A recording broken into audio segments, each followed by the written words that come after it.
bem-vindo ao Liberal Concurso. Eu sou Karina Jacques, professora especialista em concursos públicos, e hoje a gente vai ter aquela entrevista que é case de sucesso. Hoje a coluna trouxe um oficial de justiça da Justiça do Trabalho, do TRT da 8ª Região, que é o nosso TRT Pará e Amapá.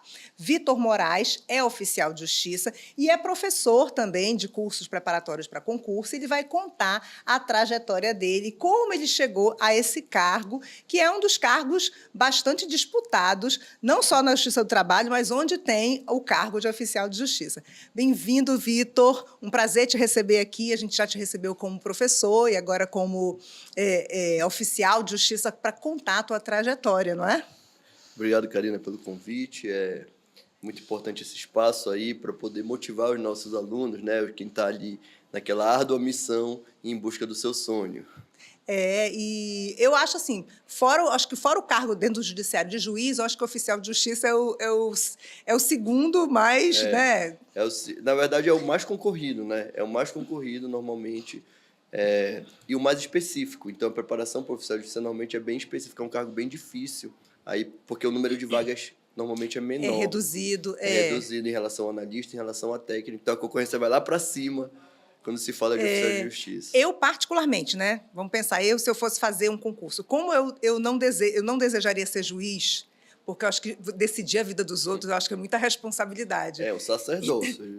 Eu acho assim, você decidir a vida de uma pessoa, quem está certo... Então, vamos falar juiz como um todo, né?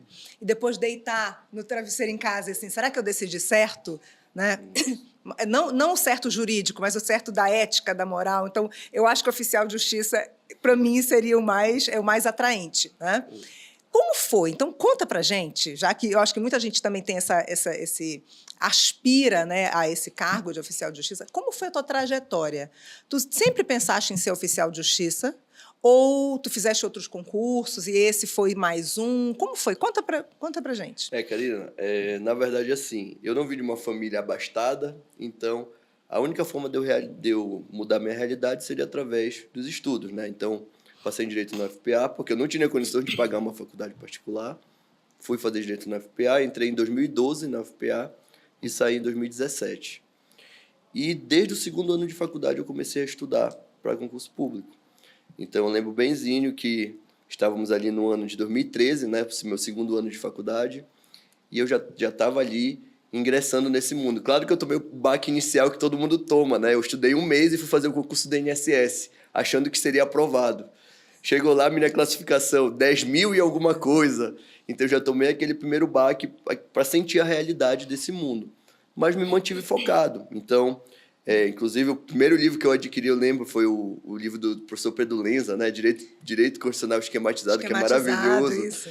E aí foi mais ou menos ali na metade de 2014 que efetivamente eu mantive ali um estudo rígido para concurso. Só que eu focava em quê? Em procuradorias do Estado. Então, o meu cargo, o meu objetivo era ser procurador do Estado.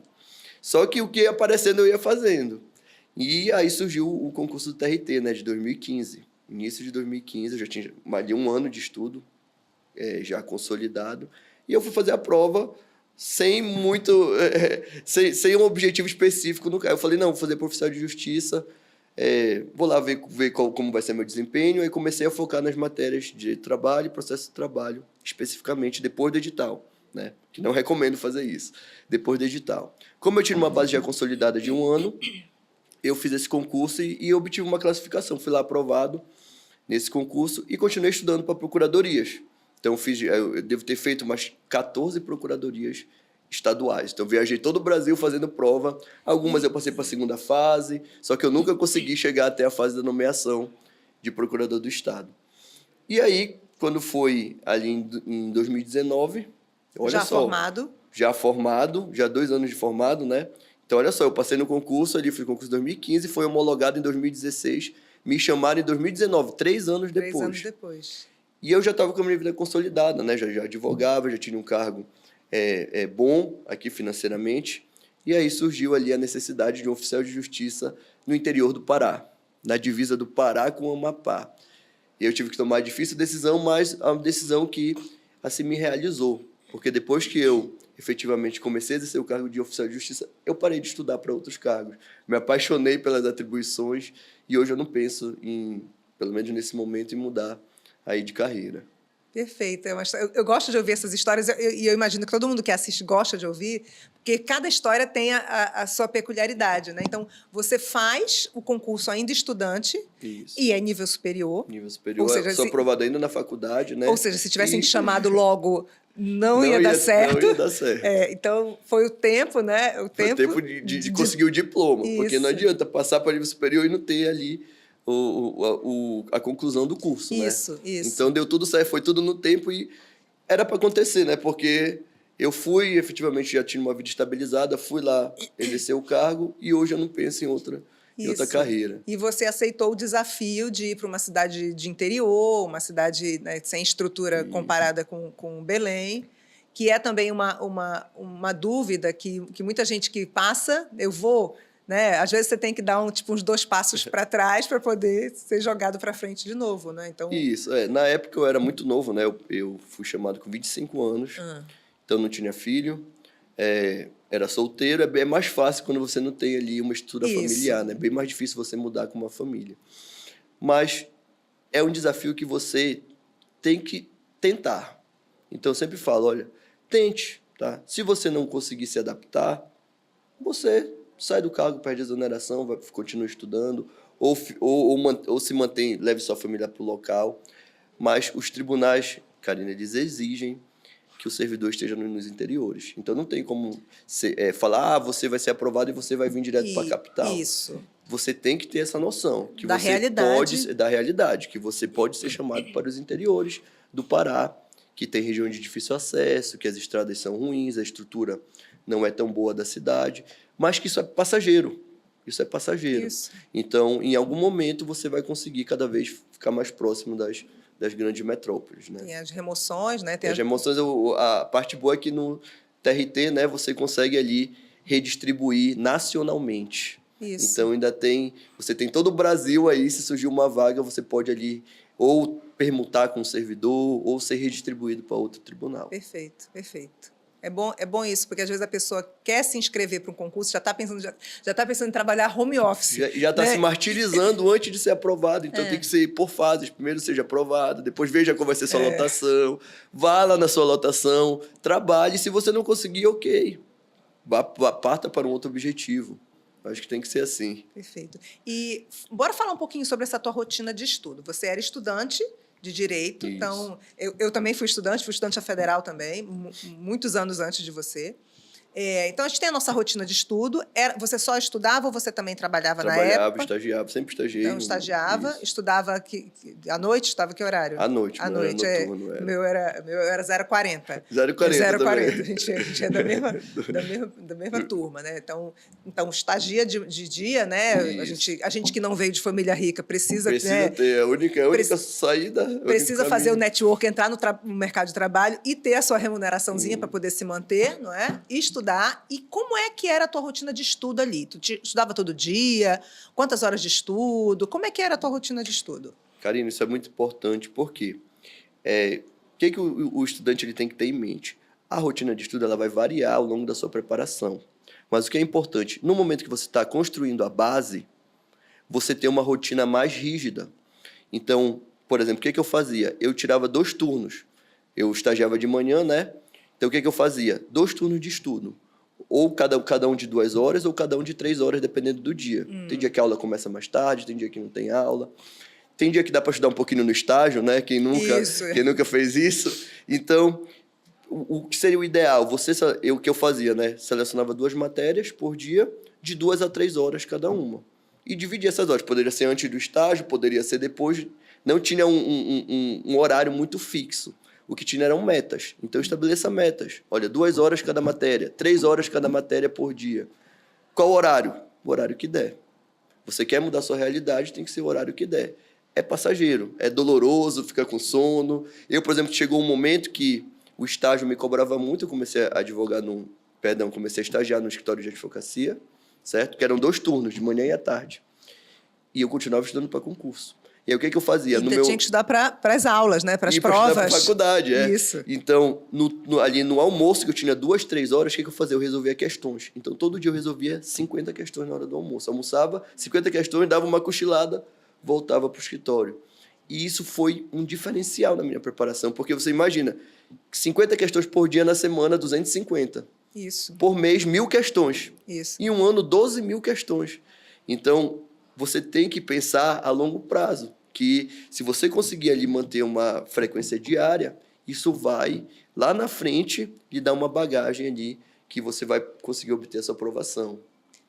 Ter o resultado, porque às vezes você pensa, essa matemática que você fez rápido aí, se você pensa agora, vou começar agora, 12.000, até eu chegar a 12.000 é muito, mas quando você executa... Se ficar se martirizando antes da hora, é pior. Não faz. Se você executar, tem uma meta e executo por parte pequena, 50 todo dia, passou um ano, você não fez. precisa ser 50, eu já era um pouco exagerado, né? Mas fazer umas 30 por dia. Fazer o que der. Dentro Agora, da sua... todo dia, se você fizer, você vai ver que temas se repetem, que ali as bancas exploram os mesmos temas, os mesmos conteúdos, você já vai... Quando bater o olho nesse tema da prova, você já sabe que aquilo foi cobrado. Isso. Eu tinha uma terceira pergunta, mas você já adiantou um pouco, a gente vai só resumir aqui. Se você foi aprovado antes do TRT, foi em procuradorias, mas não foi até a última, até a fase final? Fui aprovado no IGPREV também, aqui no Pará, tá. na lista previdenciária, mas também não assumi, que eu já estava esperando, aguardando essa... Então, o IGPREV você foi até a fase final mesmo? Fui até a fase final, fui nomeado, mas não assumi o cargo. Porque foi na mesma época do TRT? Foi, a nomeação se deu. Isso eu já estava aguardando a nomeação do TRT. E aí você preferiu o TRT? Preferi o TRT. E a tua preferência pelo TRT foi por que motivos? Não, remuneração? foi meio que por acidente, assim, o TRT. Eu fiz o TRF também, fui aprovado, mas não fui chamado na TRF da primeira região. E não para oficial, para analista. Então, assim, o meu caminho se deu meio de forma, assim, por acidente no cargo de oficial de justiça, que hoje eu não largo por nada. Eu acho que o oficial de justiça você tem uma liberdade também. Você tem uma boa remuneração. Isso, né? uma boa remuneração, uma ótima remuneração. É uma remuneração maior do que o do analista comum, né? E você tem liberdade. Então, se você quiser, por exemplo, se dedicar, sei lá, fazer um hobby, né? Fazer um outro curso, estudar para um outro concurso, acho que dá para ajustar, né? Tem demanda, não é que no trabalho, né? Mas... eu sempre digo, você fazer o concurso para oficial de justiça, você tem que ter o perfil para ser oficial de justiça. Por quê? Porque você não vai estar dentro de um escritório no ar-condicionado, tomando um cafezinho de vez em quando, parando para almoçar. A rotina de oficial de justiça, ela é completamente ali desordenada. Então, tem dia que você consegue resolver por exemplo, cumprir 20 mandados em um dia, e tem um mandado que demora uma semana para ser cumprido, que você ficar várias vezes indo no local, tentando resolver aquela situação. Então, não espere uma rotina programada se você está pensando no cargo de oficial de justiça. E deixa eu te perguntar, se não quiser responder, diz que não vai responder, não tem problema. Por exemplo, eu tenho uma amiga que é oficial de justiça no Rio de Janeiro, então ela vai, não é criminal, é cível, mas ela vai em áreas perigosas, né? Então, assim, tem esse, né? Tem lugares, por exemplo, que tu já se sentiu inseguro? Com certeza. Então, a nossa oficial, muita gente vê na novela, ela é oficial de justiça da novela, né? Que é aquele que está de terno e gravata, chega lá, olha, você está despejado, vim aprender seu bem. Tem isso, a gente tem essa atuação também. Mas a maioria dos casos, a gente está numa situação tensa, uma situação conflituosa. Numa região que você não conhece. Numa região que não tem, normalmente, aparato policial para te dar esse suporte. Então, algumas você faz sozinho, algumas você faz com um colega. Então, o que eu falo? A gente tem essa atuação aí mais administrativa, né? Intimar uma empresa, citar uma empresa, fazer uma busca e apreensão numa empresa. Mas você tem situações que você exige ali toda uma operação. Reconhecimento da área. O apoio da Polícia Federal, o apoio da Polícia Militar, da Guarda Municipal. E vocês podem solicitar. A gente pode solicitar. E aí já muda a roupa, né? Não é mais o terno, já bota uma roupa mais tática, colete balístico, armamentos, para quem ali tem essa opção de quem escolhe ter o armamento. Então, o oficial de justiça, ele vai ter que ali jogar nessas duas frentes. Tanto na parte ali que ele vai fazer uma diligência mais administrativa, mais formal, e também uma mais operacional, digamos assim, com apoio da polícia. Tem muitas operações que são perigosas, por exemplo, eu faço muito busca e apreensão de embarcação, de madeira e de gado, em regiões que não tem rede de celular. Então, você tem que ter um apoio policial, você tem que estar protegido, você tem que estar com colete balístico, você tem que estar, se for o caso, com armamento, porque são ali situações conflituosas. Você entrar numa propriedade, numa fazenda, ali de uma pessoa, você não sabe ali o que aquela pessoa pode, como ela pode reagir. Porque você entra na propriedade dela, até você chegar em alguém, Isso. alguém já te Já tem os observou entrar olheiros todos ali no...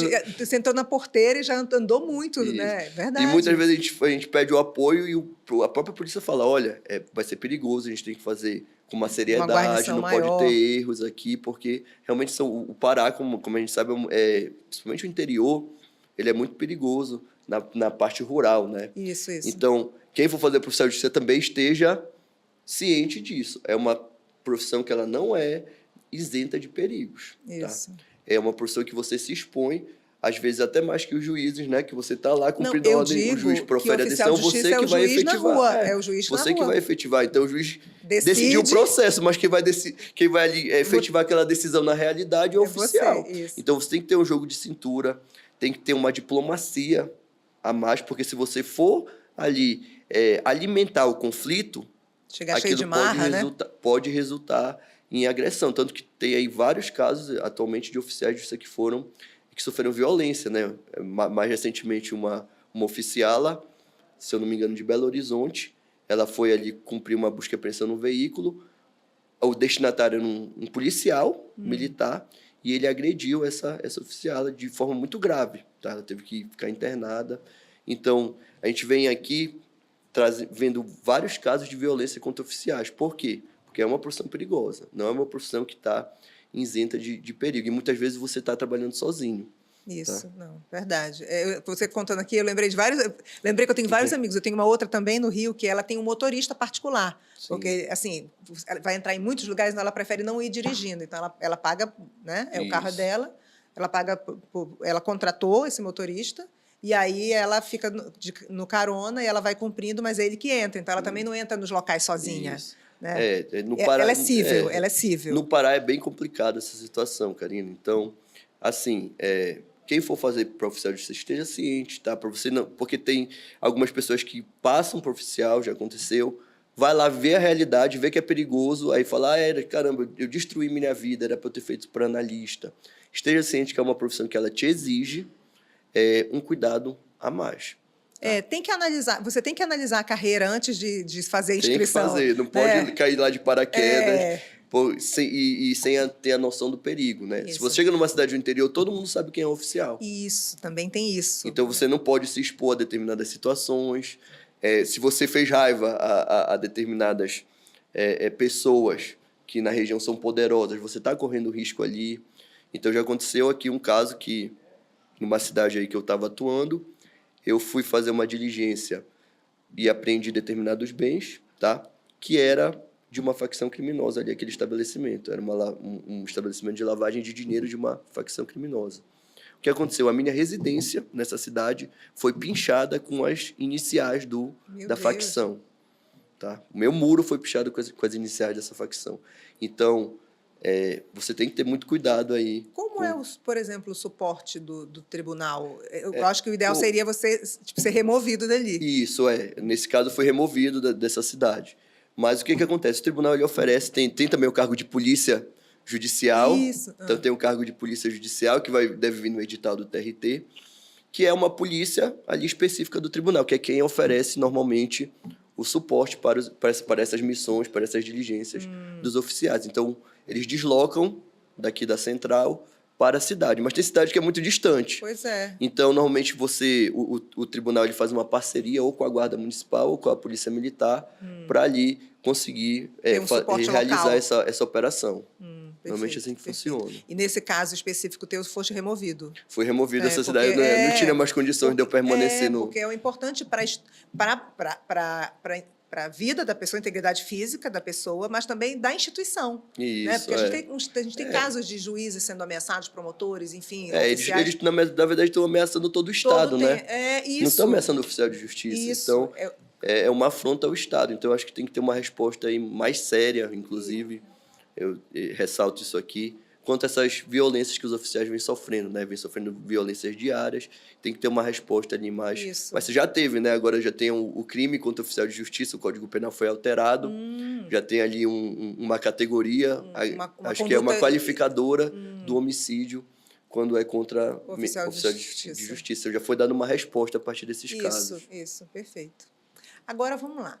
As pessoas têm muita curiosidade, quando a gente fala de um órgão público, de um cargo, como é que é a vivência, né? E eu quero te perguntar especificamente como foi a tua experiência entrando no TRT. Como é que o TRT recebe o novo servidor, né? Que não tem experiência, não é? Você tinha 25 anos, então, assim, também é jovem, né? Então, tem todas as inexperiências de uma pessoa mais jovem. Como é que é a ambientação, né? Você recebe treinamento e o que te marcou mais nesse início? Certo.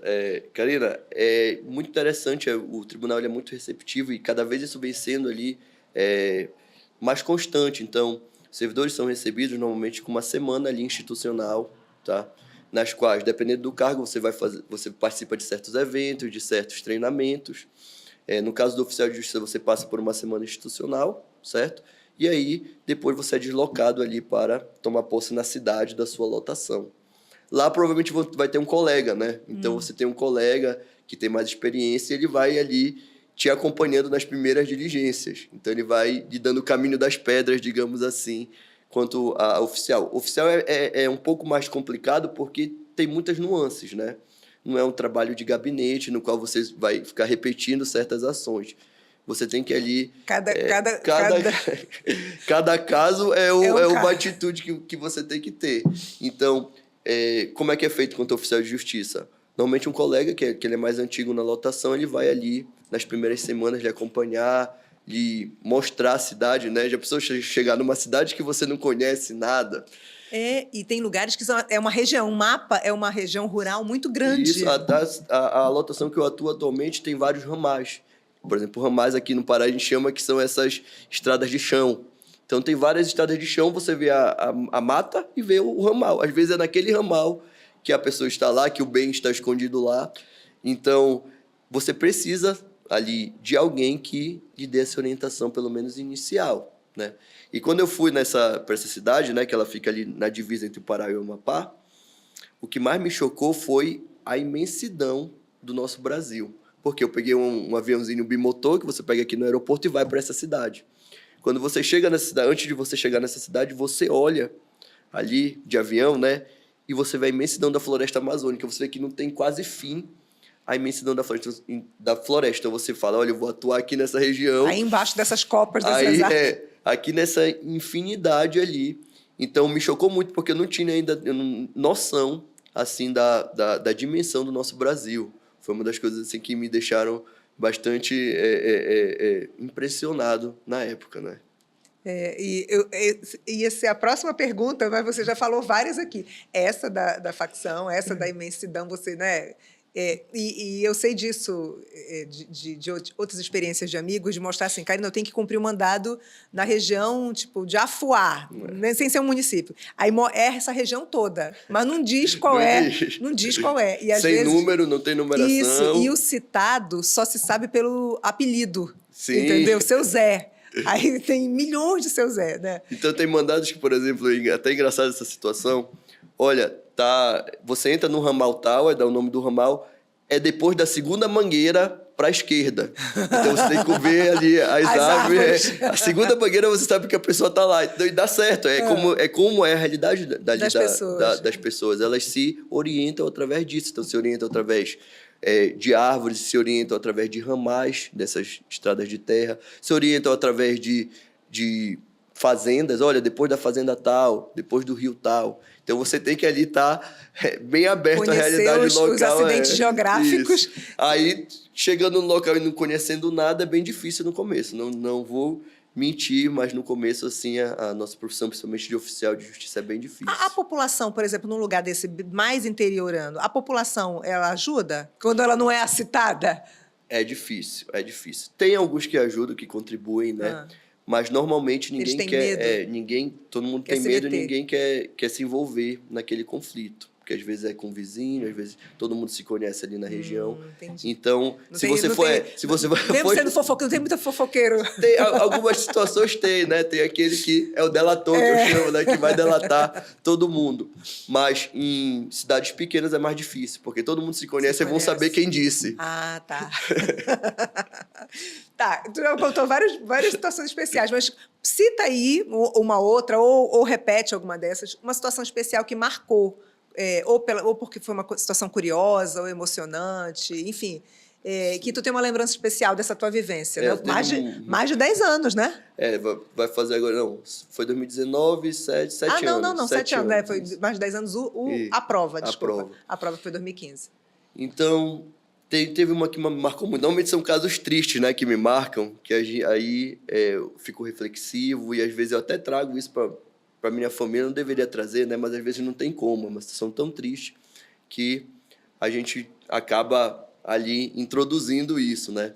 Foi a situação que aconteceu de um trabalhador que estava ali pescando em alto mar e o mar ficou muito forte, ele caiu do barco e sumiu. Os outros pescadores não sabem, não souberam na hora o que aconteceu, né? E aí, o que aconteceu? Esse pescador, ele sustentava toda a família dele, que tinha mais de 20 pessoas. Meu Deus. Então, todas dependiam, tinham vários filhos, tinha a mãe dele, que era uma senhora idosa, e aconteceu esse acidente. E o dono da empresa ali, a partir desse acidente, né, o que ele fez? Olha, aconteceu esse acidente, bora ali arrendar todos os barcos, ali para ninguém achar nada, bora transferir os bens, mudar CNPJ, aquelas coisas que acontecem com alguns empresários que não querem efetuar pagamentos, né? E o que aconteceu? Essa senhora, ela ajuizou uma ação, né? A mãe dele, no caso, que cuidava dos filhos, ele não tinha mais esposa, ajuizou a ação na Justiça do Trabalho, e aí chegou na fase, a empresa foi condenada, foi revel, nem apareceu no processo, foi revel, foi condenada, e chegou na fase de execução. E na fase de execução, todo mundo dessa cidade sabia que o dono trabalhava ainda na região, tinha barcos, mas ninguém achava, ninguém dava informação. E aí chegou um ponto do processo que a mãe do falecido, né, falou, olha, eu preciso de alguma resposta nesse processo. Ele tem vários filhos, os filhos dele estão passando uma situação muito difícil. E ela foi lá. E nesse dia, eu estava lá no dia, né, que ela estava lá falando com o diretor de secretaria. Eu ouvi isso. E aí eu peguei o contato dela, falei, não, a gente vai achar esses barcos que estão arrendados, esses barcos que estão escondidos. E a gente, depois de várias diligências nessa cidade, a gente conseguiu localizar uma embarcação. Tá? Consegui localizar uma embarcação. A polícia já estava avisada que ia ter a operação, né? Então já me deram um apoio, a gente conseguiu apreender ali na hora essa embarcação. Essa embarcação ela foi levada para outro porto, depois foi leiloada, conseguiram ali os recursos e entregaram para essa mãe. Então eu acho que assim, essa resposta que a gente dá para uma família que tem aquele esteio que não vai ter mais é tem de mais gratificante assim para quem é servidor público em geral, né? E é emocionante também, assim, ela deve contar também, eu vou já me emocionar. Sim. Ela deve contar essa história também, né? Toda vez que eu vou lá, ela fala, doutor, tá por aqui, quer almoçar, não sei o que, eu falo, não, tá tranquilo. Ela deve contar com muita gratidão, porque não é você servindo, né? Mas é também você tendo a empatia ali, né? De ver a realidade. Porque quem vai fazer a diferença é a atitude do servidor público. Isso. Então, se o servidor público for omisso, não tem barco, não está tendo atividade. Então, se você não tiver uma conduta mais ativa, muitas vezes você não resolve processos. E um ato que seja pequeno, se for um ato ativo, pode resolver um processo. Isso. Seja para um acordo, seja para uma... E resolver a vida de 20 pessoas ali, né? Aí, às vezes, eu trago para casa essas questões, fico sem dormir, porque... Eu trago, às vezes, o problema e quero resolver tudo, né? Eu acho que não dá para a gente ser insensível à realidade do outro. Eu acho que isso também é a vocação do servidor, não é? Eu acho que o servidor também tem que ter essa sensibilidade. Não é só a parte burocrática. Eu acho que ter essa sensibilidade do que o outro precisa, de eu estar numa posição de conhecimento e de poder, né? Porque você tem o poder de ir lá. Ela não poderia ir lá, mesmo sabendo tudo onde é que está a embarcação, né? Não dá para ser olho no olho, né? Olho por olho, dente por dente. Tem que ser a justiça. Assim, é uma situação complicada, uma situação que exige vários servidores, exige uma operação, tem um risco. Então, você tem que estar disposto. Tem alunos que falam, professor, eu quero passar para oficial de justiça porque o oficial de justiça não trabalha. Você está muito enganado, porque você vai ver a realidade do interior do Pará, você vai ver aí as demandas que são cada vez mais complicadas. E quem vai resolver é o oficial. Isso. Eu acredito assim, ele tem liberdade no horário, né? Mas trabalha e hoje com a questão, por exemplo, do crime organizado... Isso, está muito mais perigoso, das facções. Da violência mais, né? As pessoas estão mais com hábitos violentos, é mais risco, tanto no interior quanto na cidade. Isso. A cidade também não te livra, então, não. Na cidade é até pior, porque o crime é muito mais organizado na aqui na cidade. Isso. Então, o risco ele é até maior. As pessoas são mais desrespeitosas na cidade, eu acho. Grandes metrópoles, né? No interior você ainda tem a autoridade, a justiça ainda guarda certo respeito à polícia. Isso. Então, tem certas instituições que têm respeito. Aqui na cidade você vê que tem umas violações que são absurdas, a né? pessoa não aceita não a autoridade. Não respeita. Isso, verdade. Agora vamos para aquela mensagem final, aquela pergunta. Foi uma entrevista que eu adorei, né? É emocionante, eu gosto de ouvir esses cases de sucesso e muita gente está assistindo, pode também estar ali admirado, né? E inspirado, né? Na tua trajetória, né? Desde estudante, começou a estudar pensando num concurso, não é? Focou num, mas acabou indo para um outro e se realizou. E eu queria que tu deixasse uma mensagem para quem está ali inspirado nessa tua história e também quer fazer um concurso, ou para oficial de justiça, ou para outro cargo, tá? Mas essas histórias que vocês contam aqui, vocês que são os cases de sucesso, inspiram outras pessoas. Então, passa essa mensagem final que a gente vai fechar essa entrevista aqui emocionante. Karina, obrigado. O que eu deixo de mensagem aí para quem está nesse longo caminho aí, árduo caminho que é você optar, né? Porque é uma opção, é você optar. Às vezes nem tanto, no meu caso não era o único caminho que eu tinha. Então, concurso, pessoal, estudo vai mudar a sua realidade. Isso é inegável. Pode demorar 1 ano, 2 anos, 5 anos, mas vai mudar a sua realidade. Se você só tem esse caminho, ou se você opta por esse caminho, faça de forma constante. Seja dedicado, seja compromissado, que é passageiro. A partir do momento, sempre falo para os meus alunos, a partir do momento que cai o primeiro salário na sua conta, você esquece todas as dores que você já teve. Então, tem uma frase que eu guardo comigo, inclusive está aqui no meu braço, escrita, grafada, né? Que é uma frase que ficou famosa numa música do Milton Nascimento, que é o seguinte: nada a temer, senão correr da luta. Ou seja, você não tem que ter medo de nada, a única coisa que você tem que temer é não ir lutar. Concurso é uma luta, então você vai ter que ali se empenhar para obter o seu objetivo. Então, não desista, tá? Só não passe em concurso quem desiste e você não se arrepende jamais de ter conquistado seus sonhos. É isso, bora manter o foco, vamos ali conseguir correr atrás dos nossos sonhos, porque vai mudar a sua vida. Obrigada, Vitor, e parabéns pela carreira, parabéns pela trajetória e pelas histórias. Muito obrigado, Karina, um abraço a todos aí, vamos manter o foco, pessoal, porque o concurso muda a realidade aí da sua vida. Verdade. E teu @, porque tem gente que vai querer te seguir, saber da tua vivência. Você é professor me seguir também. Lá, tem vários vídeos do oficialato. Legal. Fazendo as diligências lá pelo interior do Pará. Quem quiser me seguir aí é Victor Moraes, OJ, tudo junto, tá? É o @, né? O Instagram. @. Então, Instagram, Victor Moraes, OJ, tá? Lá tem vários vídeos de como funciona a rotina do oficial, a questão mais tática ali, treinamento de tiro e tudo mais, missões no interior, a busca e apreensões, tem tudo por lá, quem quiser seguir e acompanhar. Perfeito, a parte operacional. Vou até assistir uns vídeos lá. Obrigada. Muito obrigado, Karine, e abraço a todos. A gente encerra mais uma entrevista e eu te espero na próxima segunda-feira. Até mais.